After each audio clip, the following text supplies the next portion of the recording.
All right, so let's start with the big story that we're tracking on WION this hour, where America's new top diplomat, Antony Blinken, has taken charge of the State Department, promising to rebuild morale and trust. The new Secretary of State held his first presser on Wednesday. The world is watching us intently right now. They want to know if we can heal our nation. They want to see whether we will lead with the power of our example, if we'll put a premium on diplomacy with our allies and partners to meet the great challenges of our time, like the pandemic, climate change, the economic crisis, threats to democracies, fights for racial justice, and the danger to our security and global stability posed by our rivals and adversaries. Now, Antony Blinken directly addressed the demolition of morale in building during the former Secretary Mike Pompeo's tenure. He also pledged to meet with the challenges of the world as it is, not as it was.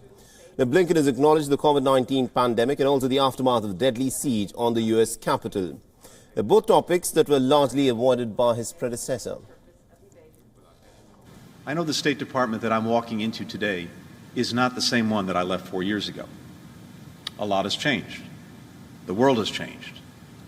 The department has changed. And we need only look around to see that. Now, in his first public address, Antony Blinken spoke about a series of issues. He's promised to repair ties with the global partners and also show the world that America can lead. While tackling climate change, the erosion of democracies and other complex issues, Antony Blinken slammed China's abuse of the Uyghur minority Muslims. He said that China has committed genocide in the Xinjiang province, making some key announcements. Blinken further asserted that the Biden administration has placed temporary holds on several big-ticket arms sales to the United Arab Emirates and also to Saudi Arabia, and that the United States is also willing to return to the 2015 Iranian nuclear deal, but only if Iran also returns to full compliance with the accord. Now, Russia, interestingly, got a special mention in Blinken's maiden address. He said that the United States is deeply concerned about the detained Kremlin critic Alexei Navalny and was considering actions in response to his detention in Russia.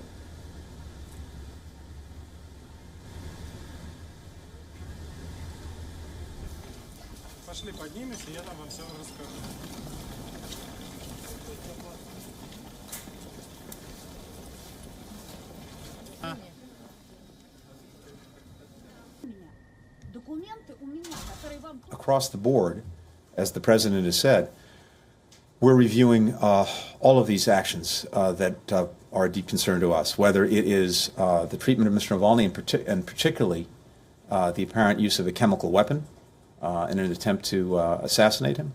We're looking very urgently as well at solar winds and its various implications. We're looking at the reports of bounties placed by Russia on American forces in Afghanistan. And of course, we're looking at these questions of election interference. All right, now to get us more updates, we're joined in by Jagrati Dave, who's joining us all the way from Washington, D.C. Jagrati, this now is a clear difference in terms of the foreign policy that would come out of the White House under Antony Blinken, which is what was highlighted there. Yes, I think and that was something that most people were expecting, a divergence on foreign policy under the Biden administration compared to the Trump administration. If you remember, we've talked so many times about America First as advocated by Donald Trump and Secretary of State Mike Pompeo when he was there heading that department. And when Antony Blinken was named as Biden's nominee for the position of Secretary of State, he made sure that he was talking to the international community, saying that that America First rhetoric that was prevalent in the previous administration was not going to be employed in the same way. That yes, America's interests are obviously going to still be maintained by the State Department, but they were very clear, Antony Blinken was very clear to say to America's allies that America was effectively back to work with them in the way that they necessarily weren't under the Trump administration. Now, one of the defining aspects of Donald Trump's administration was its very combative approach that it took in vis-a-vis China. Will we witness something similar by the Biden administration as well? I think that's the area really to look for. The Biden administration is clearly going to continue taking an assertive approach towards China, but you probably might not see the same tone in the dialogue between US China. I think there was a lot of instability, I think many observers have commented, in the relationship between the US and China under the Trump administration, because they, examples would be where they would, have a meeting together, talk about more cooperation, talk about relieving tariffs, but then that wouldn't happen, and then complications would escalate, and then you would see more tit-for-tat tariffs emerging. I think what you're seeing here is talk of cooperation, but also continued pressure from the Biden administration and Antony Blinken. You heard Blinken there say that it was his view that his judgment remains that genocide was committed against the Uyghurs, and that hasn't changed on the part of China. It's an allegation that China denies, but it was something that the Trump administration Secretary of State Mike Pompeo proclaimed just before leaving office. So there are clearly going to be points of continuity, particularly with regards to China, because China has been such a key part of US foreign policy, both politically but also practically with regards to trade. And given climate change is such a central part of the Biden administration's new agenda, here Blinken is talking about cooperation with China on issues like climate change. So I think there's going to be more of a carrot and stick approach between the US and China to see if that a new path can be forged in the relationship between the two. Absolutely, indeed. And also, can we look for a very different Middle East foreign policy as a part of the Biden administration? Because under Donald Trump, it appeared that the United States was more than just willing to go on and sell arms to countries like Saudi Arabia and the United Arab Emirates. But that is apparently now going to slow down under the Biden administration.